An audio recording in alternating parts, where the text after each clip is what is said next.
Prabowo luncurkan kendaraan listrik taktis MV3 Pandu. Pemulangan jamaah haji dimulai 11 Juni. Gubernur Jabar sidak SPMB di SMA Negeri 1 Cikampek. BNNP DKI ungkap kasus sabu seberat 907,98 gram. Bareskrim Polri ungkap jaringan penjual sisik terenggiling. Brasil lolos Piala Dunia 2026.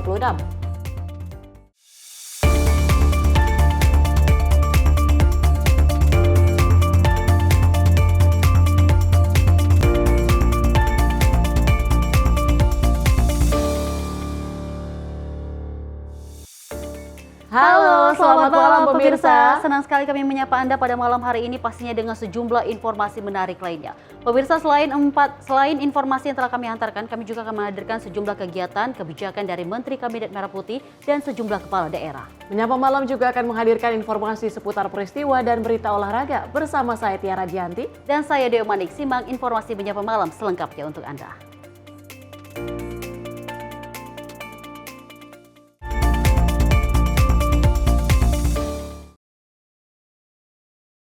Pemirsa, kita awali informasi Menyapa Malam kali ini. Presiden Prabowo Subianto yang resmi membuka Indo Defense 2025 Expo dan Forum di J-Expo Kemayoran Jakarta pada Rabu 11 Juni 2025. Acara bergengsi bidang pertahanan tersebut dihadiri sejumlah Menteri Pertahanan se-Asia, Kepala Staf Angkatan Bersenjata, dan ratusan tamu undangan dari dalam dan luar negeri. Gelaran Pameran Pertahanan Internasional Indo Defense 2025 Expo dan Forum resmi dibuka oleh Presiden Republik Indonesia Prabowo Subianto di J-Expo Kemayoran, Jakarta. Ajang yang digelar 2 tahunan merupakan salah satu pameran industri alutsista terbesar di Asia Tenggara dan menjadi wadah strategis untuk memperkuat diplomasi pertahanan serta transfer teknologi militer. Sejumlah Menteri Pertahanan Dunia, Kepala Staf Angkatan Bersenjata, dan delegasi militer dari puluhan negara turut hadir dalam pembukaan ini. Indo Defense Expo menampilkan inovasi alat utama sistem senjata terbaru, produk industri pertahanan lokal dan internasional, serta menjadi ajang penandatanganan kerjasama strategis di bidang militer dan teknologi.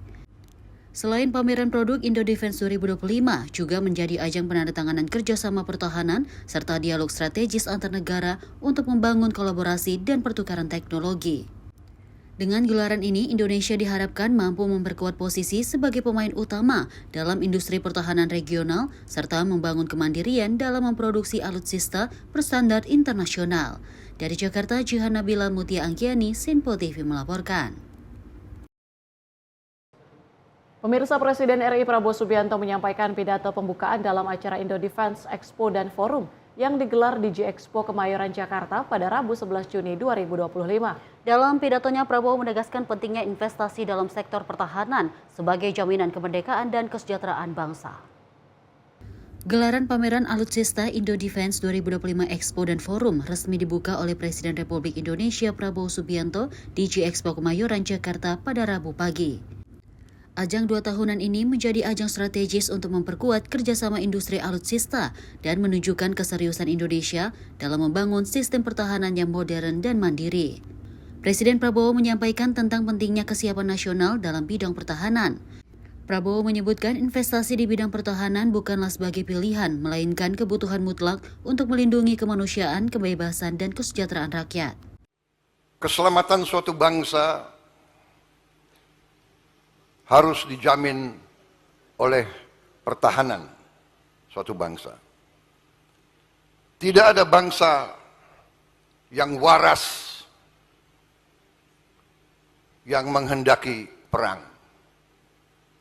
Perang adalah kegiatan manusia yang destruktif. Perang adalah menimbulkan kehancuran.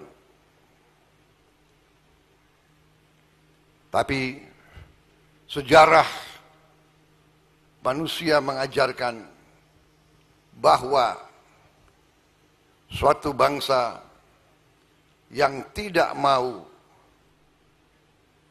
investasi terhadap pertahanannya sendiri biasanya kedaulatannya dirampas. Biasanya kemerdekaannya dirampas. Biasanya bangsa itu menjadi bangsa budak. Ini adalah ajaran sejarah. Karena itu, bangsa Indonesia dari awal mengatakan bahwa bangsa Indonesia cinta damai.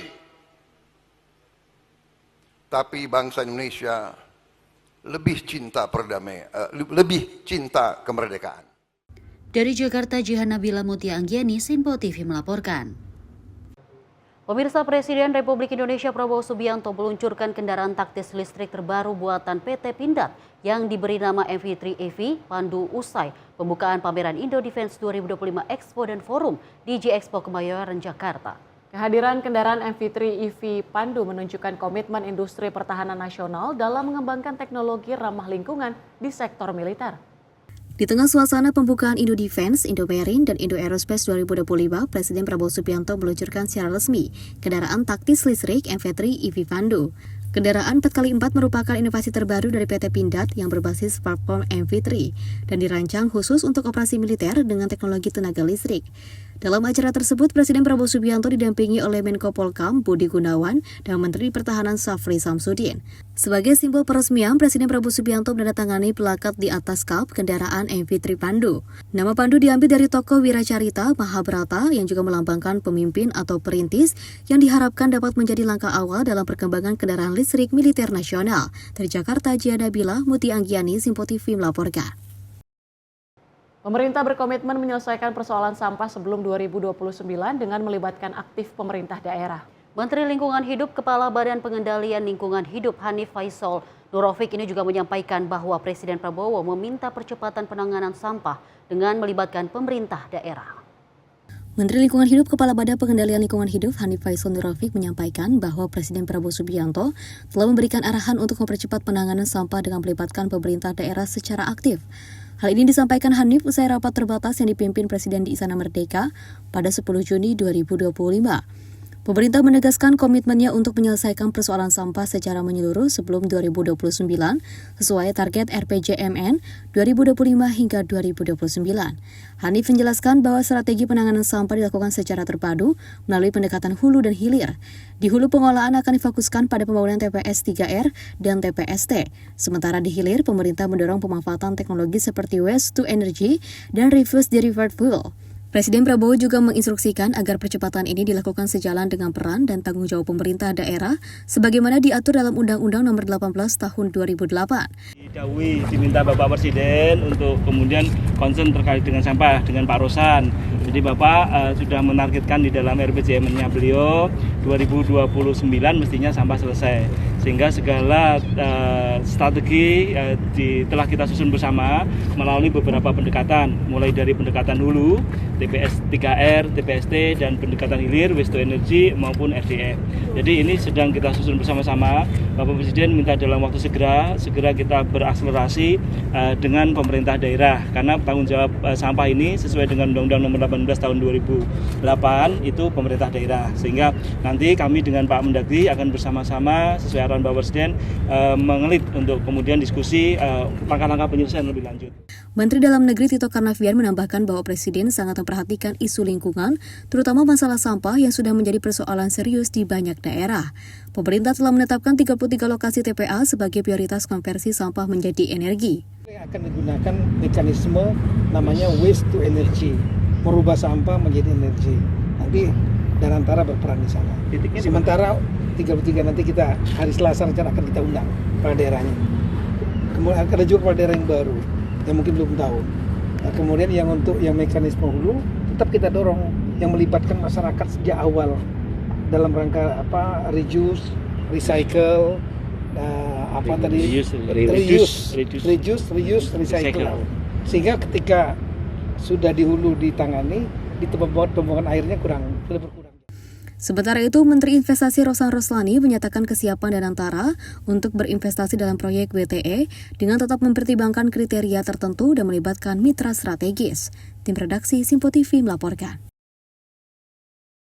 Sementara itu, pemirsa, pemerintah memutuskan mencabut 4 izin usaha pertambangan nikel di Kabupaten Raja Ampat, Provinsi Papua Barat Daya. Keputusan itu disampaikan oleh Menteri Energi dan Sumber Daya Mineral Bahlil Lahadalia dalam keterangan pers di kantor Presiden Kompleks Istana Kepresidenan Jakarta Pusat pada Selasa siang. Pemerintah memutuskan mencabut 4 izin usaha pertambangan nikel di Kabupaten Raja Ampat, Provinsi Papua Barat Daya. Menurut Bahlil, terdapat sejumlah alasan yang menyebabkan pemerintah mencabut 4 izin usaha pertambangan tersebut. Tetapi lanjut Bahlil, Presiden punya perhatian khusus dan secara sungguh-sungguh untuk menjadikan Raja Ampat tetap menjadi wisata dunia dan keberlanjutan negara. Kita cabut adalah PT Anugerah Surya Pratama, PT Nurham, PT Miliar Raymond Perkasa, PT KWI Sejahtera Mining. Ini yang kita cabut. Alasan pencabutan tadi sudah sampaikan bahwa pertama secara lingkungan atas apa yang disampaikan oleh Menteri LH kepada kami itu melanggar. Yang kedua adalah kita juga turun ngecek di lapangan kawasan-kawasan ini menurut kami harus kita lindungi dengan tetap memperhatikan biota laut dan juga kala konservasi. Sekalipun memang perdebatan yang akan terjadi adalah izin-izin ini diberikan sebelum kita tetapkan ini sebagai kawasan geopark. Tetapi Bapak Presiden punya perhatian khusus dan secara sungguh-sungguh untuk bagaimana menjadikan Raja Ampat tetap menjadi wisata dunia dan untuk keberlanjutan negara kita. Itu Mbak ya. Jadi ditanya apa alasannya? Alasannya adalah pertama memang secara lingkungan, yang kedua adalah memang secara teknis setelah kami melihat ini sebagian masuk di kawasan geopark, dan menurut yang ketiga adalah keputusan ratas dengan mempertimbangkan masukan dari pemerintah daerah dan juga adalah melihat dari tokoh-tokoh masyarakat yang saya kunjungi. Dari Jakarta, Dio Malau, Simpo TV melaporkan. Pemirsa, Kementerian Kesehatan meluncurkan program pengampuan kesehatan ibu dan anak di Jawa Barat untuk menurunkan kematian ibu, bayi, dan stunting dengan melibatkan rumah sakit rujukan dan puskesmas. Dan program ini menjadi model nasional dengan fokus pada standar klinis, sistem rujukan, pelatihan, serta dukungan kebijakan promotif dan preventif dari pemerintah daerah. Kementerian Kesehatan Republik Indonesia meluncurkan program pengampuan layanan kesehatan ibu dan anak di Jawa Barat sebagai langkah strategis untuk menurunkan angka kematian ibu, bayi, dan prevalensi stunting. Program ini mengoptimalkan peran rumah sakit rujukan nasional dan jejaring fasilitas kesehatan di daerah dengan melibatkan 12 puskesmas dan fasilitas tingkat pertama. Fokus utama program meliputi standarisasi SOP klinis, penguatan sistem rujukan, pelatihan, dan mentoring langsung oleh rumah sakit pengampu. Peluncuran program berlangsung di Rumah Sakit Hasan Sadikin, Bandung. Menteri Kesehatan Budi Gunadi Sadikin menekankan pentingnya isu kematian ibu dan bayi sebagai persoalan keselamatan nyawa, bukan sekedar data. Jawa Barat dipilih sebagai provinsi pertama penerapan karena beban AKI atau AKB yang tinggi dan kualitas sistem pelaporan fasilitas kesehatan yang sudah baik. Menteri Kesehatan juga mengapresiasi capaian Jawa Barat dalam menurunkan angka stunting menjadi 15,9%, lebih rendah dari rata-rata nasional 19,8%. Bapak Ibu, ini kematian bayi itu setahun 33.000. Ya, 33.000, Jawa Barat itu 5.700. 17% sendiri. Kematian ibu itu 4.000. Jawa Barat itu 700. Yang saya kenapa bangga? Karena Jawa Barat itu kalau melihat masalah itu attitude-nya. Ada orang kalau masalah, bullying, kita nggak ada. Kalau Jawa Barat ada masalah, kita beresin. Itu yang membuat saya bangga. Jadi orang Jawa Barat kalau melihat, nggak ada apa anti treating, nggak ada apa, langsung diberesin. Jadi ini pada proyek ini kita lakukan di daerah yang mau. Karena kalau kepala daerah dia udah nggak mau, susah dong kita dari ini kan. Jadi Kabupaten Bogor, Kabupaten Garut, Kabupaten Bandung, saya sebagai Menteri Kesehatan terima kasih dan bangga karena mau melihat kenyataan bahwa kita masih tinggi kematian ibu dan bayinya, dan kita mau melakukan pilot project untuk mencoba ini. Program ini diharapkan menjadi model nasional yang dapat diterapkan di provinsi lain dengan pendekatan berbasis data dan kolaborasi lintas sektor. Gubernur Jawa Barat Deddy Mulyadi mendukung dengan mengusulkan kebijakan promotif dan preventif seperti pemeriksaan pranikah dan makanan sehat untuk anak sekolah. Tim redaksi Simpo TV melaporkan. Sementara itu, pemirsa, Menteri Koordinasi Infrastruktur dan Pembangunan Kewilayahan Agus Harimurti Yudhoyono mengungkapkan bahwa beberapa negara ingin masuk dalam proyek pembangunan pembentukan tanggul laut atau Giant Sea Wall. Pembangunan Giant Sea Wall ini untuk mencegah naiknya air ke permukaan laut. Menteri Koordinator Infrastruktur dan Pembangunan Kewilayahan Agus Harimurti Yudhoyono menjelaskan beberapa negara sudah ada yang ingin masuk ke dalam proyek pembangunan pembentukan tanggul laut di pesisir pantai atau Giant Sea Wall. AHY menyebut pembentukan tanggul laut tersebut dinilai penting agar dapat melindungi pesisir pantai yang dianggap rawan terkena dampak perubahan iklim dan naiknya permukaan air laut. Dirinya juga mengatakan pembangunan Giant Sea Wall merupakan proyek yang besar dengan mencapai 123 triliun. Oleh karena itu, dalam acara ICI 2025 diharapkan dapat menarik banyak para investor dari negara-negara luar.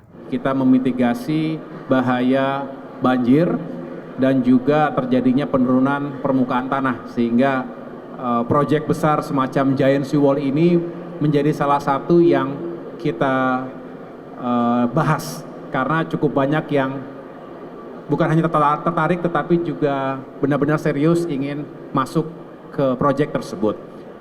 Tentunya masih terus kita pelajari karena ini ruang yang terbuka untuk semua. Kita tidak ingin cepat-cepat menyimpulkan karena sekali lagi ini adalah proyek besar.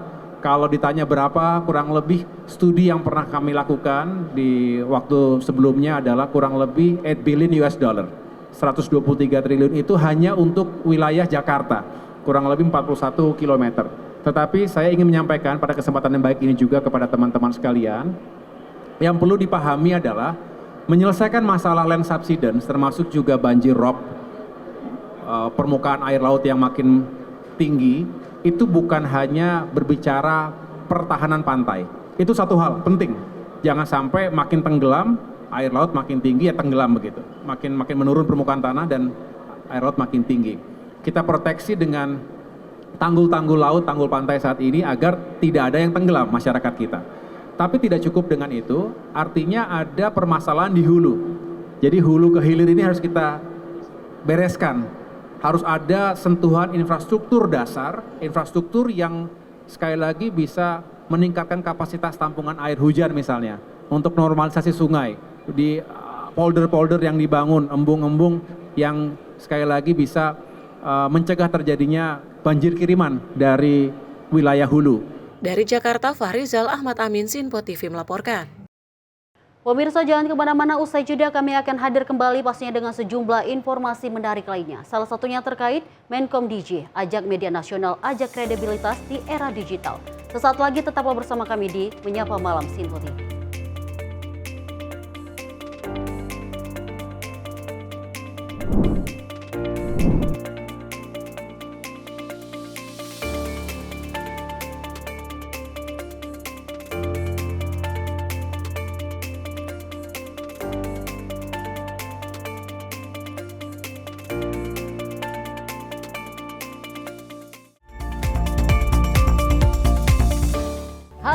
Selamat malam pemirsa, senang sekali rasanya kami mengisi ruang informasi Anda. Akhiri aktivitas Anda dengan rangkuman perkembangan peristiwa yang terjadi sepanjang hari. Sebelumnya kita saksikan ada sekitar 3.000 tamu undangan, sementara di Ibu Kota Nusantara ini ada sekitar 2.000 tamu undangan. Rangkaian informasi nasional dan mancanegara dirangkum sebagai penutup hari dalam Menyapa Malam. Setiap Senin hingga Jumat pukul 8 malam, hanya di Simpo TV. Halo, selamat pagi pemirsa Simpo TV. Selamat pagi Andi. Selamat pagi, Fen. Beragam informasi terbaru hadir menemani Anda sebelum memulai hari. Itu memang dari Menteri Perhubungan juga mendukung, Betul. dari Menteri Keuangan juga mendukung, dan kita sebagai masyarakat pun juga harus mendukung. Mengangkat isu yang tengah menjadi pembicaraan paling hangat. Semarakan pagi Anda bersama Menyapa Pagi. Setiap Senin hingga Jumat pukul 6 pagi, hanya di Simpo TV.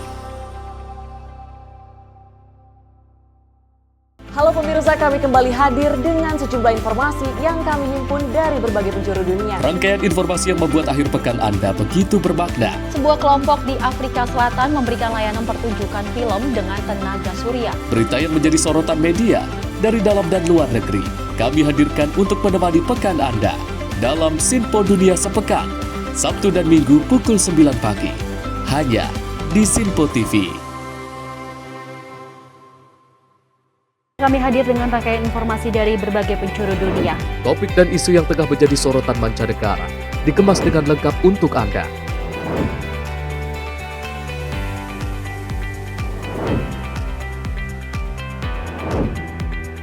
Peristiwa penting yang terjadi dari berbagai belahan dunia ini hadir dalam Sinpo Dunia setiap Senin hingga Jumat pukul 7:30 malam hanya di Sinpo TV.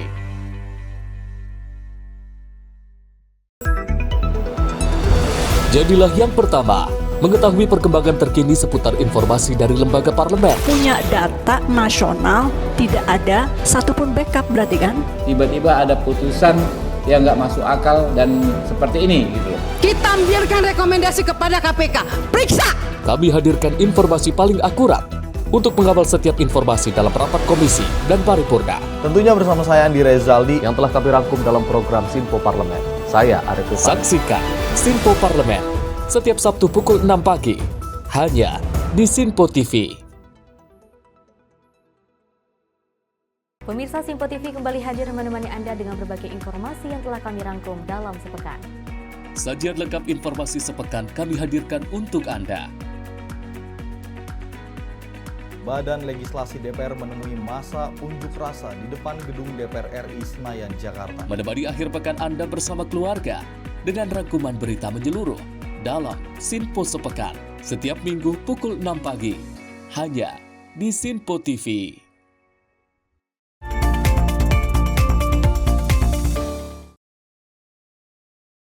Anda kembali menyaksikan Menyapa Malam. Pemirsa, Wakil Gubernur DKI Jakarta Rano Karno resmi membuka gelaran panggung budaya bertajuk Discover Betawi Art and Culture 2025 guna menyambut ulang tahun Kota Jakarta ke-498. Dan gelaran kebudayaan ini dilakukan Pemprov DKI Jakarta yang berkolaborasi dengan 10 hotel di Jakarta.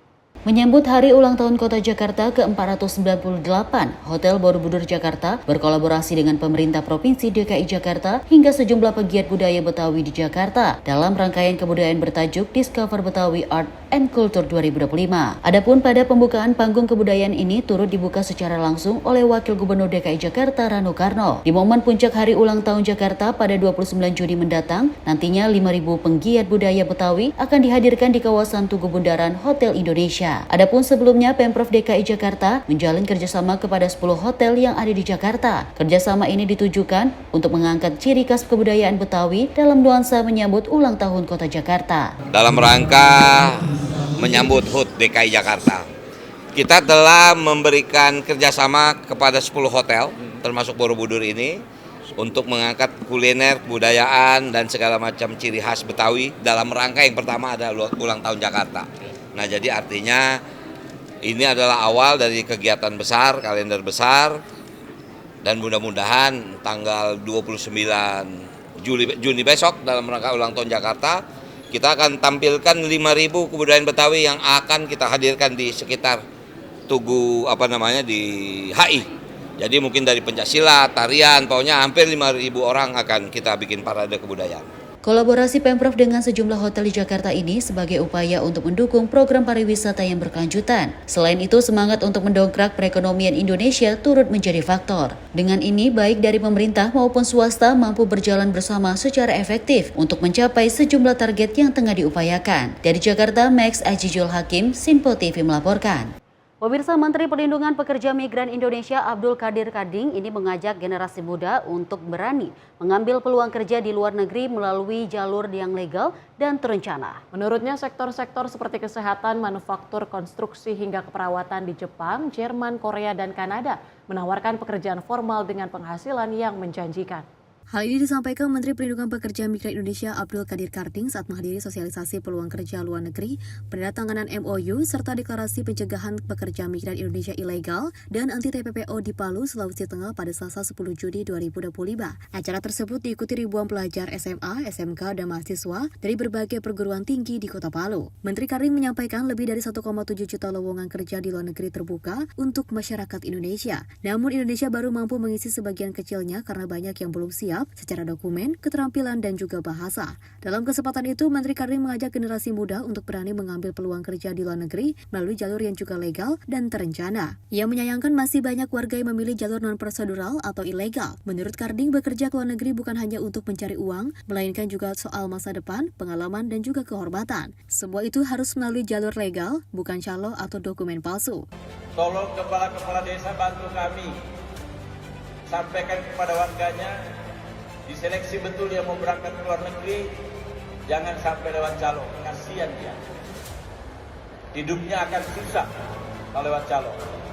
Tapi kalau lewat negara, hidupnya akan berkah dan sejahtera. Untuk mendorong kesiapan generasi muda, Karding mendorong pembentukan kelas migran di sekolah-sekolah, sehingga siswa yang berminat bekerja ke luar negeri bisa disiapkan sejak dini, baik dalam hal keterampilan teknis, bahasa asing, maupun kesiapan mental. Tim redaksi Simpo TV melaporkan. Menkom Digi Mutia Hafid mengajak media nasional menjaga kredibilitas dan berkolaborasi dengan pemerintah untuk menciptakan ruang digital yang sehat dan juga aman. Menkom Digi juga mendukung ekosistem media dengan program literasi digital, pengawasan teknologi dan kebijakan, seperti Peraturan Presiden Nomor 32 Tahun 2024. Menteri Komunikasi dan Digital Mutia Hafid mengajak para pelaku industri media nasional untuk menjaga kredibilitasnya di ruang digital demi menciptakan lingkungan yang sehat, aman, dan bebas hoax. Ia menekankan pentingnya kolaborasi antara pemerintah dan media sebagai mitra strategis guna mencapai kondisi nyaman di dunia digital Indonesia. Mutia juga mengidentifikasi 3 tantangan utama media nasional saat ini, yaitu persaingan dengan platform digital global, fragmentasi audiens yang juga menuntut personalisasi, dan pergeseran konsumsi ke konten audiovisual. Meski menghadapi tantangan tersebut, Mutia melihat peluang besar bagi media nasional karena kepercayaan dunia usaha terhadap media masih kuat. Terlihat dari total belanja iklan yang mencapai 744 juta dolar Amerika Serikat pada kuartal pertama 2024. Menkom Digi mendorong media untuk menjaga kualitas konten dan mencari solusi inovatif dalam menghadapi perubahan pola konsumsi, termasuk diversifikasi sumber pendapatan selain iklan. Kementerian Komunikasi dan Digital juga terus memberikan dukungan melalui agenda literasi digital, etika teknologi, pengawasan platform dan AI, serta penguatan kapasitas SDM media. Kita sekali lagi telah melewati sejarah panjang, kita nggak boleh lupa masa kemerdekaan di mana kita, atau saya kadang-kadang masih suka sebut kita untuk media karena masih merasa bagian dari industri media, bahwa kita telah menjadi simpul perjuangan, simpul penghubung suara rakyat dan penyala semangat kebangsaan. Dan sekali lagi kita yakini semangat yang tadi Ibu sampaikan bahwa ini menjadi titik temu untuk titik tumbuh yang baru, di mana pemerintah, pelaku industri, dan masyarakat harus mengencangkan giat kolaborasi, mengetapkan kerjasama untuk menjaga ruang publik tetap sehat dan media terus menjadi pilar demokrasi serta penggerak ekonomi bangsa. Selain program edukasi, Kementerian Komdigi juga bekerja sama dengan pemangku kepentingan untuk menciptakan kebijakan yang mendukung ekosistem media yang sehat di era digital. Salah satu kebijakan penting yang telah disahkan adalah Peraturan Presiden Nomor 32 Tahun 2024 mengenai tanggung jawab perusahaan platform digital dalam mendukung jurnalisme berkualitas sebagai upaya menjaga keberlangsungan dan kredibilitas media nasional. Tim redaksi Simpo TV melaporkan. Sementara itu, pemirsa, pemulangan jemaah haji Indonesia dimulai 11 Juni 2025 setelah menyelesaikan prosesi ibadah puncak dengan 7 kloter pertama yang akan kembali ke tanah air. Jemaah diimbau menjaga kesehatan, mengikuti aturan penimbangan barang, serta menjaga ketertiban selama proses pemulangan agar berjalan lancar dan juga aman. Pemulangan jemaah haji Indonesia akan dimulai pada 11 Juni 2025 setelah mereka menyelesaikan prosesi puncak ibadah di Arafah, Musdalifah, dan Mina. Saat ini seluruh jemaah sudah kembali ke hotel masing-masing di Mekah dalam kondisi selamat dan bersiap memasuki fase akhir ibadah serta kepulangan. Wakil Pengendali Teknis Bidang Media Center Haji PPIH Arab Saudi, Ahmad Fauzin, mengimbau jemaah untuk menjaga kondisi fisik agar tetap riba, terutama saat melaksanakan tawaf wada sebagai penutup ibadah. 7 kloter jemaah gelombang pertama yang tiba di Madinah pada awal Mei akan dipulangkan pada tanggal 11 Juni, meliputi kloter dari embarkasi Ujung Pandang, Lombok, Pondok Gede Jakarta, Surabaya, dan Jakarta. Yang kedua, kepulangan jemaah mulai 11 Juni 2025. Fase pemulangan jemaah ke tanah air akan dimulai pada 11 Juni 2025. Setiap jemaah diharapkan mempersiapkan diri dengan baik, termasuk menjaga kesehatan agar tetap fit hingga proses pemulangan selesai. Menjelang keberangkatan, seluruh jemaah melaksanakan tawaf wada sebagai penutup ibadah di Tanah Suci. Kami imbau agar pelaksanaan tawaf dilakukan dengan tenang, penuh kekhusyuan, serta memperhatikan kondisi fisik dan cuaca. Yang ketiga, penimbangan barang bawaan. Seiring persiapan kepulangan, proses penimbangan barang bawaan juga akan dilakukan secara bertahap oleh petugas. Kami mengingatkan jemaah untuk menata barang bawaan sesuai ketentuan. Dalam penutupnya, Fauzi mengapresiasi kedisiplinan jemaah selama proses haji dan berharap pemulangan berjalan lancar. Ia mendoakan agar seluruh jemaah dapat kembali ke tanah air dalam keadaan sehat dan mendapatkan predikat Haji Mabrur. Tim redaksi Simpo TV melaporkan.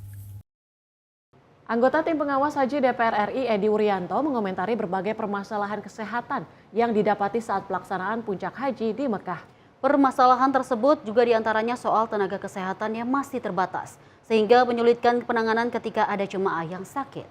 Anggota Tim Pengawas Haji DPR RI Edi Wuryanto mengomentari berbagai permasalahan kesehatan yang didapati saat pelaksanaan puncak haji di Mekah. Sejumlah persoalan kesehatan yang didapati saat pelaksanaan puncak haji di Mekah diantaranya soal keterbatasan tenaga kesehatan dan kesulitan teman-teman melayani jamaah di Arab Saudi. Hal ini karena pemerintah Arab Saudi melakukan pengetatan layanan kesehatan yang ada di hotel. Selain itu, soal klinik kesehatan haji di Indonesia yang tahun ini juga tidak boleh melayani karena pengetatan yang dilakukan Arab Saudi. Edi menjelaskan bahwa bangunan yang dipakai untuk klinik kesehatan haji Indonesia itu sewa hotel, tentu infrastrukturnya dinilai tidak standar layanan klinik atau rumah sakit. Sehingga menurutnya butuh kerjasama operasional antara pemerintah Indonesia Arab Saudi. Diplomasi Menkes juga dinilai penting dengan Kementerian Kesehatan Arab Saudi, paling tidak untuk kerjasama operasional klinik kesehatan haji yang permanen atau rumah sakit haji yang ada di Mekah. Teman kita di sweeping, bahkan diawasi secara ketat. Mereka akhirnya melayaninya dengan masuk ke kamar secara sembunyi-sembunyi. Ini tentu tidak baik untuk tenaga kesehatan kita. Padahal mereka sudah punya lisensi, sudah punya izin dan lain sebagainya. Ini menjadi persoalan. Lebih lanjut, Edi berharap secara jangka panjang, Menteri Kesehatan dan pemerintah Arab Saudi harus tetap melakukan diplomasi. Tim redaksi Sinpo TV melaporkan. Kita beralih dengan informasi lainnya, pemirsa. Menteri Pemuda dan Olahraga Republik Indonesia Dito Aryo Tejo menerima audiensi jajaran pengurus Yayasan Bina Insan Cita di kantor Kemenpora Senayan, Jakarta. Dalam pertemuan tersebut dibahas rencana revitalisasi aset-aset milik yayasan yang kedepannya diharapkan dapat dikolaborasikan dengan program kepemudaan dan keolahragaan nasional. Menteri Pemuda dan Olahraga Republik Indonesia Dito Aryo Tejo menerima audiensi dari Ketua Umum Yayasan Bina Insan Cita Ahmad Doli Kurnia Tanjung di kantor Kemenpora Senayan, Jakarta pada Selasa 10 Juni 2025 siang. Ahmad Doli hadir bersama jajaran pengurus YBIC yakni Wakil Ketua Umum Hanifah Hussein, Sekretaris Umum Fajar Zulkarnain, Bendahara Umum Angga Wira, Ketua Bidang Pengelolaan Aset dan Usaha Fatah Yasin, serta Kepala Sekretariatan Heri Purwanto. Dalam pertemuan tersebut, Ahmad Doli menyampaikan apresiasi atas kesempatan yang diberikan untuk bersilaturahmi dan berdiskusi dengan Menpora. Ia menjelaskan bahwa YBIC berencana merevitalisasi sejumlah aset yayasan dalam waktu dekat. Rencana revitalisasi tersebut akan dibagi ke dalam beberapa zona, mencakup area masjid, gedung utama, fasilitas latih, ruang pertemuan, dan area pelatihan. Selain itu, ia berharap Kemenpora dapat memberikan rekomendasi kepada Kementerian Pekerjaan Umum dan Perumahan Rakyat untuk mendukung pelaksanaan revitalisasi tersebut. Dirinya juga menyampaikan keinginan agar program revitalisasi ini dapat dikolaborasikan dengan sektor kepemudaan dan keolahragaan.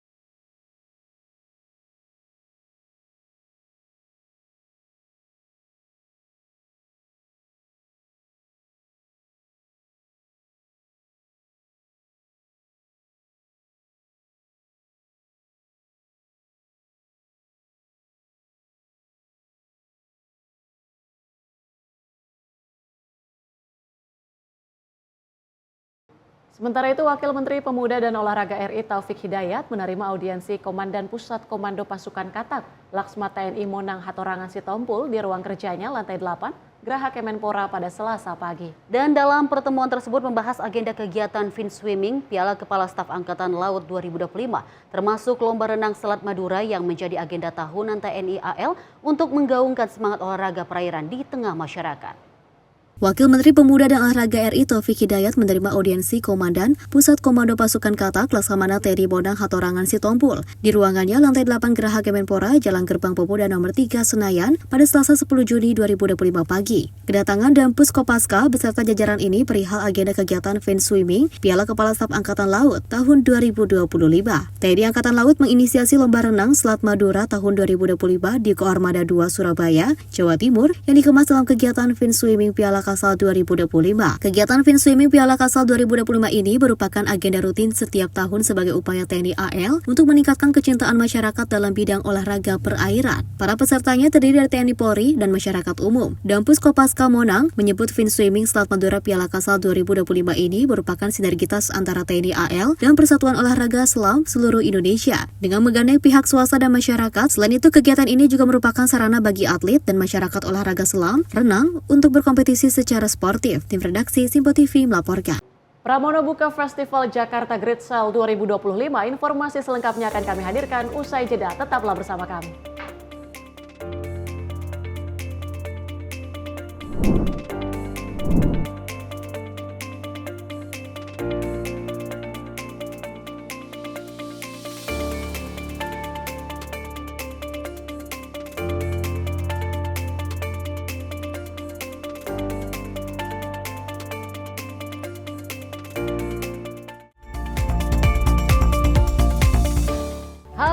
Selamat malam pemirsa, senang sekali rasanya kami mengisi ruang informasi Anda. Akhiri aktivitas Anda dengan rangkuman perkembangan peristiwa yang terjadi sepanjang hari.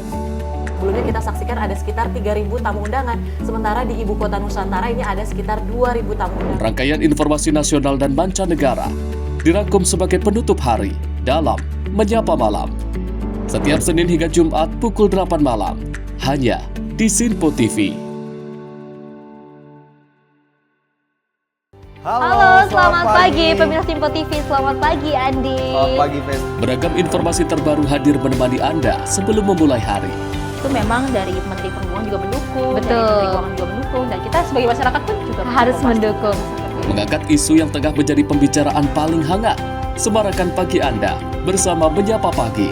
Setiap Senin hingga Jumat pukul 6 pagi, hanya di Sinpo TV. Halo pemirsa, kami kembali hadir dengan sejumlah informasi yang kami himpun dari berbagai penjuru dunia. Rangkaian informasi yang membuat akhir pekan Anda begitu bermakna. Sebuah kelompok di Afrika Selatan memberikan layanan pertunjukan film dengan tenaga surya. Berita yang menjadi sorotan media dari dalam dan luar negeri, kami hadirkan untuk menemani pekan Anda dalam Sinpo Dunia Sepekan, Sabtu dan Minggu pukul 9 pagi, hanya di Sinpo TV. Kami hadir dengan rangkaian informasi dari berbagai penjuru dunia. Topik dan isu yang tengah menjadi sorotan mancanegara dikemas dengan lengkap untuk Anda.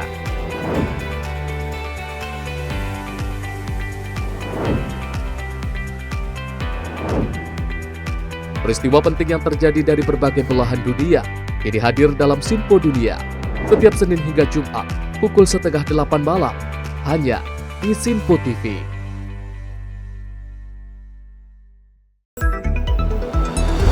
Jadilah yang pertama mengetahui perkembangan terkini seputar informasi dari lembaga parlemen. Punya data nasional, tidak ada satupun backup berarti kan? Tiba-tiba ada putusan yang nggak masuk akal dan seperti ini gitu. Kita biarkan rekomendasi kepada KPK, periksa! Kami hadirkan informasi paling akurat untuk mengawal setiap informasi dalam rapat komisi dan paripurna. Tentunya bersama saya Andi Rezaldi yang telah kami rangkum dalam program Sinpo Parlemen. Saya Arif Rifani. Saksikan Sinpo Parlemen setiap Sabtu pukul 6 pagi, hanya di Sinpo TV. Pemirsa Simpo TV kembali hadir menemani Anda dengan berbagai informasi yang telah kami rangkum dalam sepekan. Sajian lengkap informasi sepekan kami hadirkan untuk Anda. Badan Legislasi DPR menemui masa unjuk rasa di depan gedung DPR RI Senayan, Jakarta. Menemani akhir pekan Anda bersama keluarga dengan rangkuman berita menyeluruh dalam Sinpo Sepekan setiap minggu pukul 6 pagi hanya di Sinpo TV.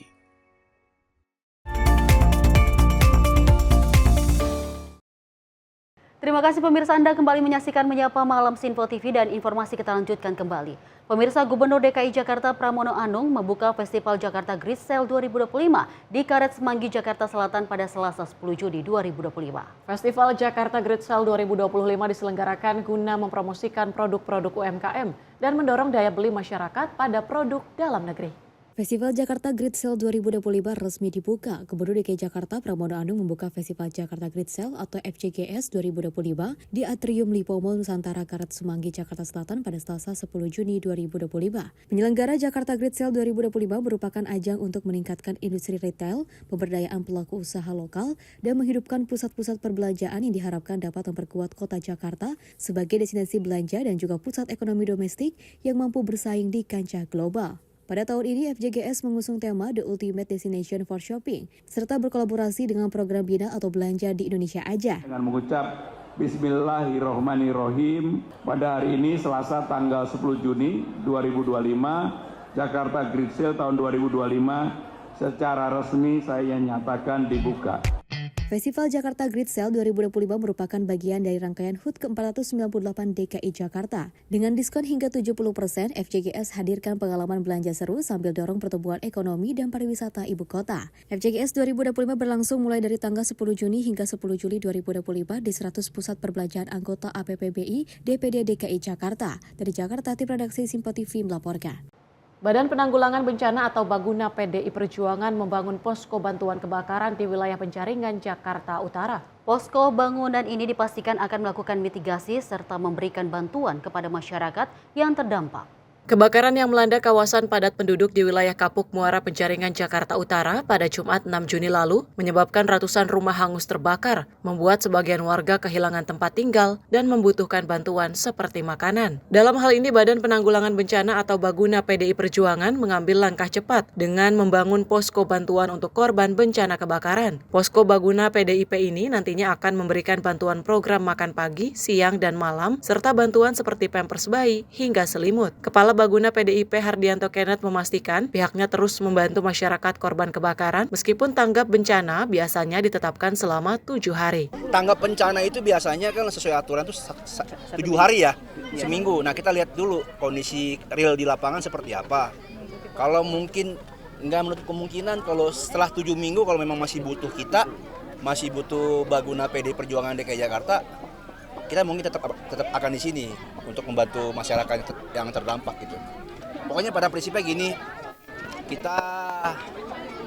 saya sebagai kepala Baguna itu adalah Badan Penanggulangan Bencana. Jadi Baguna ini akan selalu hadir di setiap bencana, mungkin kejadian kebakaran, banjir, gempa bumi dan lain-lain atau gunung meletus ya. Nah, kita Baguna PDI Perjuangan memang sesuai dengan perintah Ibu Ketua Umum wajib turun ke bawah menyapa masyarakat, menangis dan tertawa bersama rakyat. Dari Jakarta, Konita Putri Mutia Anggiani, Sinpo TV melaporkan. Sementara itu, pemirsa, pemerintah Kota Palu menghibahkan tanah 2 hektar di Namboro, Palu Utara kepada Kementerian Perlindungan Pekerja Migran Indonesia. Di lahan ini akan dibangun pusat pelatihan terintegrasi untuk mencetak SDM yang siap kerja, terampil, dan terlindungi saat bekerja di luar negeri. Tanah 2 hektar di Mamboro, Palu Utara dihibahkan pemerintah Kota Palu kepada Kementerian Perlindungan Pekerja Migran Indonesia. Serah terima hibah tanah ini dilakukan pada Minggu 8 Juni 2025.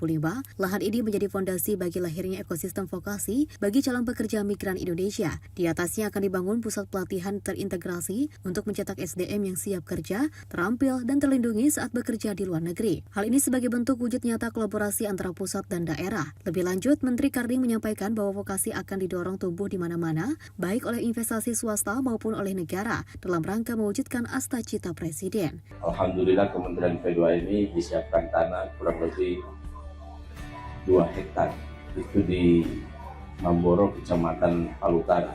Tentu mewakili kementerian saya sungguh mengucapkan terima kasih yang tak terhingga pada Pak Wali, dan mudah-mudahan dengan infrastruktur awal ini upaya kami membangun satu ekosistem vokasi yang terintegrasi itu bisa terwujud. Karena salah satu masalah utama pekerja migran Indonesia dalam konteks perlindungan itu adalah soal vokasi. Menteri Karding juga menyampaikan bahwa pekerja migran harus dimaknai sebagai investasi sumber daya manusia. Bekerja ke luar negeri bukan sekedar mencari penghasilan, melainkan bagian dari strategi nasional dalam memperkuat daya saing bangsa sesuai dengan agenda Astacita. Tim redaksi Simpo TV melaporkan.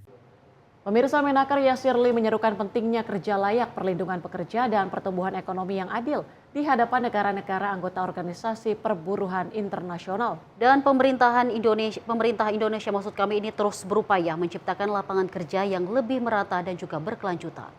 Menaker Yasirli merespon laporan Direktur Jenderal ILO yang menyoroti berbagai persoalan di dunia kerja saat ini, seperti meningkatnya pengangguran, kesenjangan sosial, dan ketidakpastian ekonomi. Menurutnya, situasi tersebut juga dirasakan Indonesia dan perlu ditangani secara kolektif. Pemerintah Indonesia berfokus kepada generasi muda dan kelompok rentan, termasuk penyandang disabilitas. Selain membuka lapangan kerja, Indonesia juga menaruh perhatian besar pada perlindungan pekerja. Pemerintah di bawah kepemimpinan Prabowo Subianto sedang memperkuat sistem jaminan sosial serta keselamatan dan kesehatan kerja, termasuk perlindungan dari resiko baru seperti penyakit akibat pekerjaan. Pemerintah juga mendorong agar pekerja informal dapat beralih ke sektor formal agar memperoleh hak dan juga perlindungan yang lebih baik.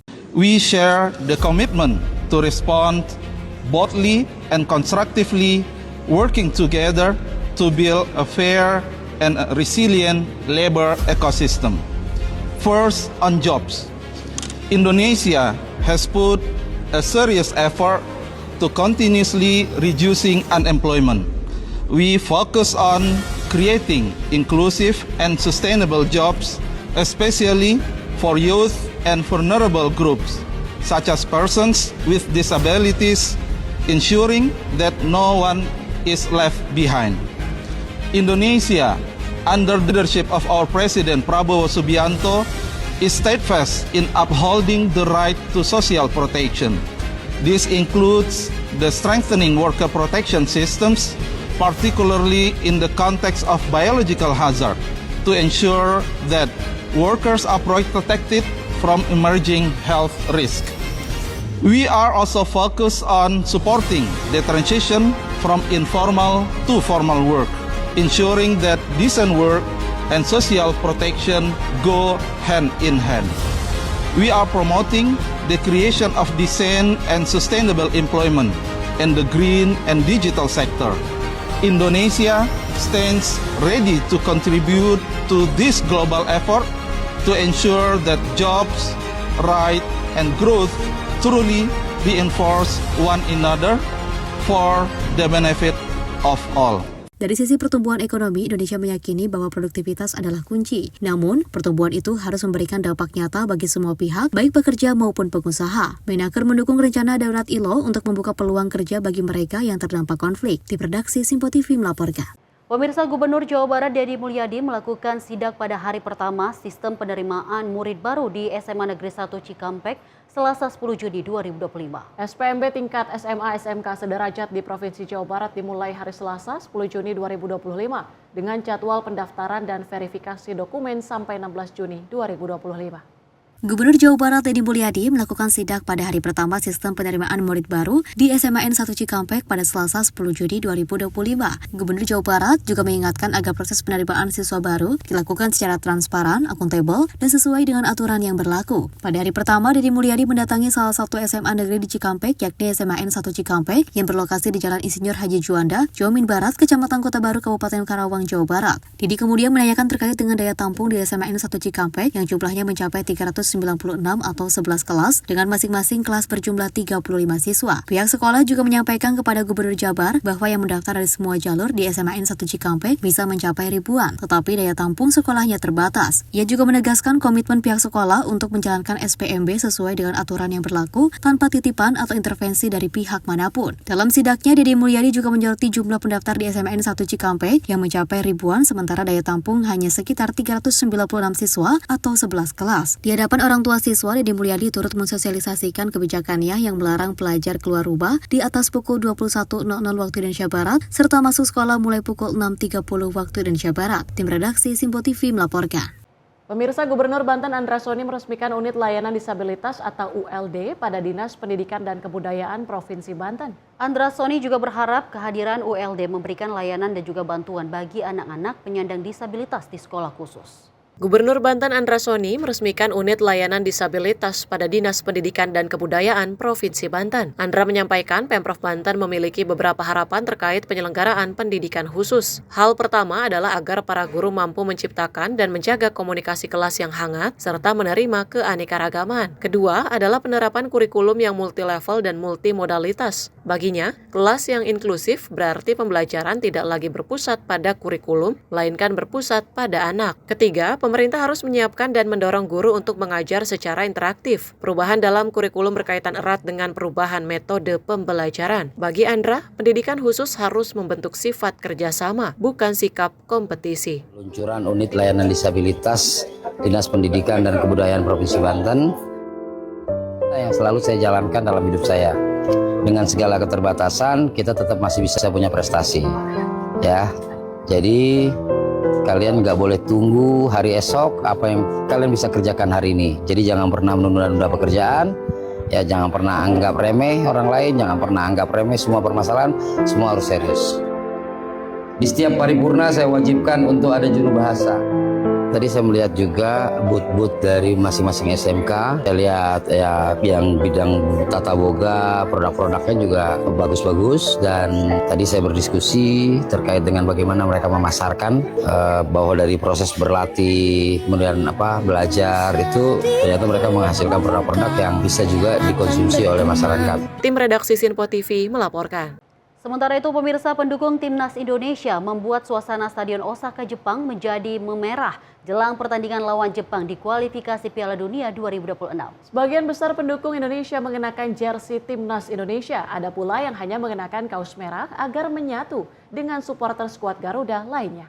Viral di media sosial, pendukung Timnas Indonesia membuat suasana Osaka jadi memerah jelang pertandingan lawan Jepang di kualifikasi Piala Dunia 2026. Duel Jepang versus Indonesia berlangsung di Stadion Suwita City Football, Selasa 10 Juni 2025 pukul 19.35 waktu setempat atau pukul 17.35 waktu Indonesia Barat. Beberapa jam sebelum pertandingan, kerumunan penonton sudah menyemut di sekitar lokasi laga. Hal ini jadi daya tarik tersendiri termasuk oleh supporter Jepang yang berada di lokasi. Pendukung tim tuan rumah bahkan ikut menyorak Indonesia, Indonesia untuk meramaikan situasi. Netizen menyoroti status kandang dan tandang dalam pertandingan ini. Banyaknya pendukung Indonesia seakan-akan stadion jadi milik tim Garuda. Warganet lain berpendapat supporter tuan rumah terkesima dengan kehadiran pendukung Timnas Indonesia. Setiap tim merah putih berlaga, nyaris dipastikan ada fans Indonesia yang hadir di lokasi.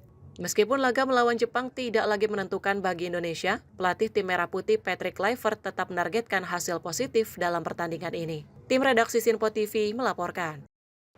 Pemirsa, Kementerian Pariwisata dan Kementerian Luar Negeri sepakat mendorong dan memperkenalkan kuliner Indonesia ke kancah dunia. Hal ini dilakukan sebagai strategi untuk mendorong gastronomi tourism. Paris berbasis rasa juga berpihak kepada kearifan lokal dan bercita rasa global. Menteri Pariwisata Widianti Putri Wardana bersama Wakil Menteri Luar Negeri Arif Hafaz Oigroseno secara khusus membicarakan Wonderful Indonesia Gourmet. Keduanya sepakat bahwa kuliner Indonesia bukan sekedar soal rasa, tetapi juga tentang identitas nasional. Melalui Wonderful Indonesia Gourmet, Indonesia hadir di meja dunia. Inisiatif ini tak hanya memperkenalkan kelezatan rendang, soto, hingga sate kepada dunia, namun juga mengangkat warisan kuliner sebagai bagian dari soft diplomacy. Hal ini merupakan strategi untuk mendorong gastronomi tourism pariwisata berbasis rasa, berpihak pada kearifan lokal dan bercita rasa global. Dari Jakarta, tim redaksi Simpo TV melaporkan. Pemirsa, jangan kemana-mana, usai jeda kami akan hadir kembali pastinya dengan sejumlah informasi menarik lainnya. Tetaplah bersama kami di Menyapa Malam Simpo TV.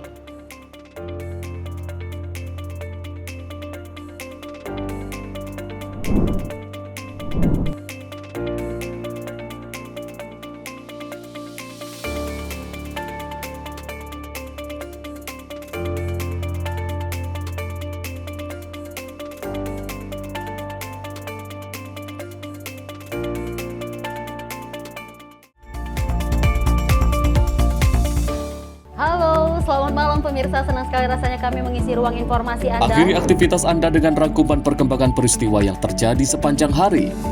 Sebelumnya kita saksikan ada sekitar 3.000 tamu undangan, sementara di Ibu Kota Nusantara ini ada sekitar 2.000 tamu undangan. Rangkaian informasi nasional dan mancanegara dirangkum sebagai penutup hari dalam Menyapa Malam. Setiap Senin hingga Jumat pukul 8 malam, hanya di Sinpo TV. Halo, selamat pagi pemirsa Sinpo TV. Selamat pagi Andi. Selamat pagi, Fen. Beragam informasi terbaru hadir menemani Anda sebelum memulai hari. Itu memang dari Menteri Perhubungan juga mendukung, Betul. dari Menteri Keuangan juga mendukung, dan kita sebagai masyarakat pun juga Harus mendukung. Mengangkat isu yang tengah menjadi pembicaraan paling hangat. Semarakan pagi Anda bersama Menyapa Pagi. Setiap Senin hingga Jumat pukul 6 pagi, hanya di Sinpo TV. Halo pemirsa, kami kembali hadir dengan sejumlah informasi yang kami himpun dari berbagai penjuru dunia. Rangkaian informasi yang membuat akhir pekan Anda begitu bermakna. Sebuah kelompok di Afrika Selatan memberikan layanan pertunjukan film dengan tenaga surya. Berita yang menjadi sorotan media dari dalam dan luar negeri, kami hadirkan untuk menemani pekan Anda dalam Sinpo Dunia Sepekan, Sabtu dan Minggu pukul 9 pagi, hanya di Sinpo TV. Kami hadir dengan rangkaian informasi dari berbagai penjuru dunia. Topik dan isu yang tengah menjadi sorotan mancanegara dikemas dengan lengkap untuk Anda.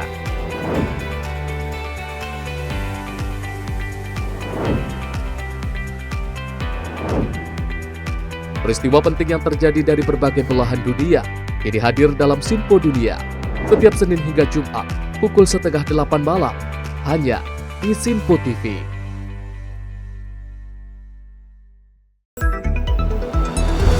Jadilah yang pertama mengetahui perkembangan terkini seputar informasi dari lembaga parlemen. Punya data nasional, tidak ada satupun backup berarti kan?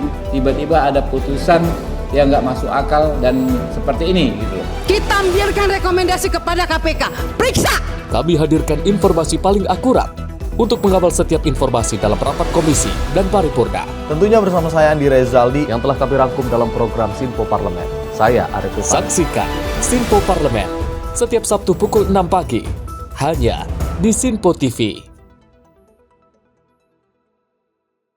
Pemirsa Sinpo TV kembali hadir menemani Anda dengan berbagai informasi yang telah kami rangkum dalam sepekan. Sajian lengkap informasi sepekan kami hadirkan untuk Anda.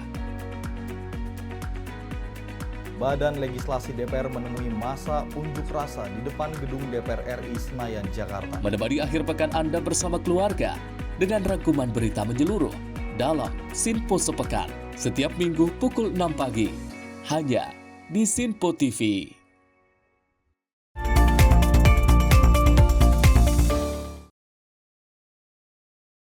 Terima kasih pemirsa, Anda kembali menyaksikan Menyapa Malam Sinpo TV, dan informasi kita lanjutkan kembali. Pemirsa, Presiden Prabowo Subianto meresmikan kampus Bhinneka Tunggal Ika Universitas Pertahanan di Sentul, Bogor, Jawa Barat pada Selasa 11 Juni 2025. Presiden menandatangani prasasti kampus baru. Selain itu, Presiden juga meninjau sejumlah lokasi di kampus Unhan. Presiden Prabowo Subianto meresmikan kampus Bhinneka Tunggal Ika Universitas Pertahanan di Sentul, Bogor, Jawa Barat pada Rabu sore. Peresmian itu tampak Presiden Prabowo Subianto ditemani oleh Presiden ke-6 Susilo Bambang Yudhoyono, Gubernur Jawa Barat Deddy Mulyadi hingga jajaran Kabinet Merah Putih. Peresmian juga dilakukan dengan menekan tombol sebagai penanda bahwa kampus Bhinneka Tunggal Ika Universitas Pertahanan telah diresmikan. Setelah itu Presiden Prabowo Subianto menandatangani prasasti kampus baru. Dengan mengucap Bismillahirrahmanirrahim. Pada sore hari ini, Rabu 11 Juni 2025, saya Prabowo Subianto, Presiden Republik Indonesia, meresmikan kampus Bhinneka Tunggal Ika Universitas Pertahanan Republik Indonesia. Terima kasih.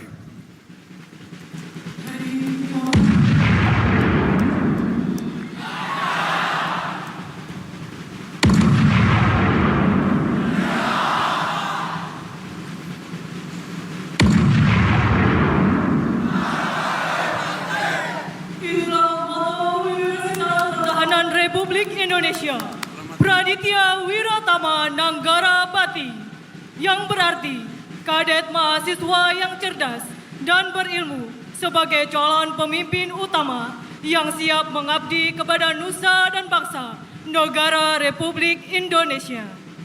Penandatanganan prasasti oleh Presiden Republik Indonesia. Perlu diketahui, kampus Bhinneka Tunggal Ika ini dirancang sebagai institusi unggulan dalam pendidikan pertahanan dan kebangsaan. Mahasiswa program sarjana atau S1 yang diterima akan menjalani pendidikan secara penuh di dalam kampus, tinggal di asrama dan memperoleh beasiswa dari negara. Dari Jakarta, tim redaksi Simpo TV melaporkan. Kita ke informasi lain, pemirsa. Badan Narkotika Nasional Provinsi DKI Jakarta berhasil mengungkap barang bukti narkotika golongan 1 jenis sabu seberat 907,98 gram. Dan pengungkapan tersebut berawal dari informasi masyarakat yang melaporkan adanya peredaran gelap narkotika di wilayah Potojo Gambir, Jakarta Pusat. Pengungkapan kasus sabu sebanyak 907.098 gram berhasil dilakukan oleh Tim Bidang Pemberantasan dan Intelijen BNNP DKI Jakarta berdasarkan laporan dari masyarakat pada Sabtu 3 Mei 2025 di Kemayoran, Jakarta Pusat. 7 orang tersangka yang ditahan dalam kasus pengungkapan narkotika tersebut berada pada jaringan SM yang ditangkap di wilayah Jakarta dan Bekasi. Sementara itu masih ada 1 orang pelaku yang masuk dalam daftar pencarian orang dari jaringan Aceh. Jaringan ini adalah sudah lama melakukan pemesanan barang dari Aceh. Makanya kita kejar, kita tangkaplah semuanya. Ini semuanya sindikat sudah ketangkap semua, kecuali yang ada di Aceh itu DPO 1. Nah, ini yang bandar besarnya di Aceh. Ini terafiliasi itu dengan jaringan luar negeri. Makanya tim ini sekarang lagi pengejaran yang 1 DPO tadi itu. Nah, kalau yang di sini semuanya sudah ditangkap dengan barang bukti yang tadi 900 sekian tadi. Dan di dalam rekeningnya itu kita menyita uang sebanyak 105 juta. Nah, ini indikasi bahwa ini adalah pemain besar. Ya, karena dari transaksi kita melakukan mutasi rekening, mutrek. Nah, tidak kemungkinan nanti kita akan melakukan pengejaran TPPU-nya. Karena apa? Berdasarkan dengan TPPU kita bisa mengejar aset dan kita kembalikan kepada negara. Hingga saat ini BNNP DKI Jakarta pun masih terus berupaya memberantas peredaran gelar narkotika di wilayah DKI Jakarta. Di Jakarta, Sri Dewi Andayadi, Ronabayu, Simpo TV melaporkan. Kita beralih dengan informasi lainnya, pemirsa. Jelang kepulangan jemaah haji Indonesia pada tanggal 12 Juni mendatang, pedagang oleh-oleh haji di Pasar Tanah Abang mulai ramai oleh pembeli. Pedagang memprediksi haji tahun ini akan alami peningkatan pembeli hingga 20%. Jelang kepulangan jemaah haji ke tanah air, keluarga para jemaah haji sudah ramai mendatangi Pasar Tanah Abang, Jakarta Pusat pada Senin siang. Banyak dari keluarga para jemaah haji ini yang menyiapkan oleh-oleh haji untuk keluarganya. Salah satu pembeli oleh-oleh haji yakni Melisa mengaku sengaja menyiapkan oleh-oleh haji untuk suaminya sejak jauh-jauh hari agar terhindar dari naiknya harga oleh-oleh. Menurutnya, alasan menyiapkan oleh-oleh di Indonesia karena keterbatasan bagasi dan harga jauh lebih murah. Kacang, biasa ya kacang, aneka kacang juga, terus air zam-zam gitu, kismis, sama coklat, sama ya sedikit parfum lah. Berarti ini kebutuhannya Bu untuk oleh-oleh haji atau gimana Bu? Ya, untuk oleh-oleh haji. Nah, yang pergi haji ya siapa Bu? Suami. Suami ya Bu. Pulangnya tanggal? Insya Allah tanggal 28 Juni. Emang sengaja menyiapkannya dari jauh-jauh hari atau seperti apa? Iya, betul. Soalnya nanti kalau udah mendekati kan biasanya orang juga banyak ya, jadi lebih rame dan harga pun kayaknya biasanya sih suka naik gitu kan. Berarti sengaja untuk disiapin dari sekarang, harganya masih stabil ya Bu? Iya betul, masih stabil, masih normal. Masih normal ya Bu? Jadi sejauh ini harga-harga untuk dijadikan oleh-oleh ini masih normal Bu? Belum ada kenaikan ya Bu ya? Belum. Ibu bikin berapa paket Bu? 450. Sementara itu, Tony pedagang oleh-oleh haji mengaku saat ini memang para keluarga dari jemaah haji sudah banyak berburu oleh-oleh mulai saat ini. Tony memprediksi penjualan tahun ini mengalami peningkatan hingga 20% karena sepekan menjelang ketibaan kloter pertama saja sudah banyak yang memesan oleh-olehnya. Toko pun menyediakan banyak oleh-oleh seperti kurma, air zam-zam, hingga kacang Arab dan sajadah. Selain itu, dirinya juga menyediakan oleh-oleh yang sudah berbentuk paketan dengan 5 jenis item. Di dalamnya seperti kurma, kacang Arab, coklat, air zam-zam, dan yang lainnya. Harga satu paket oleh-oleh haji pun dibanderol mulai dari Rp18.000 per paket. Karena memang sama schedule-nya ya, pemulangan dari jemaah haji kloter pertama kan udah mulai seminggu lagi kalau nggak salah. Jadi udah mulai ada peningkatan. Karena kebetulan ini juga weekend, long weekend, jadinya mulai berasa ada peningkatan ya. Ada peningkatan banyak. Iya.